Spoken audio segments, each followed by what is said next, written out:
ஆளும் திமுக பொறுத்தவரை தீய சக்தி, தமிழ்நாட்டுக்கு தேவையில்லாத ஒரு சக்தி, தமிழ்நாட்டு மக்கள் விரும்பாத ஒரு சக்தி, புரட்சி தலைவரால் தீய சக்தி என்று அடையாளம் காட்டப்பட்ட தீய சக்தி.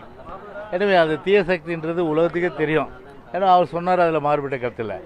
ஆனால் எங்கப்போ குதிரைக்குள்ள இல்லைன்றது எங்களுக்கு என்னத்துக்கு அந்த பிரச்சனை? எங்களுக்கு அதாவது ஆண்ட கட்சி, ஆளுகின்ற கட்சி, ஆண்ட கட்சி தான் தமிழ்நாட்டில் 30 வருஷம் 32 வருஷம் அனைத்து இந்திய அண்ணா திராவிட முன்னேற்ற கழகம் ஆண்ட கட்சி. அது ஏன் அதுக்கு முன்னாடி காங்கிரஸ் இல்லையா?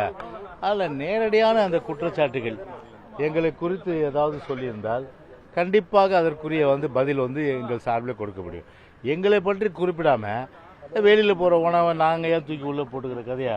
அது தேவையில்லாத விஷயம். அதனால் ஒட்டுமொத்த என்ன தமிழ்நாட்டில் தீய சக்தி, ஒரே தீய சக்தி தான் திமுக தான். ஆமாம், டீ சாப்பிட்டோம், சிரிச்சு பேசிட்டு இருந்தோம், மகிழ்ச்சியாக இருந்தோம், சந்தோஷமாக இருந்தோம். இதுதான் நடந்தது. வேற என்ன நடக்கணும்னு சொல்றீங்க?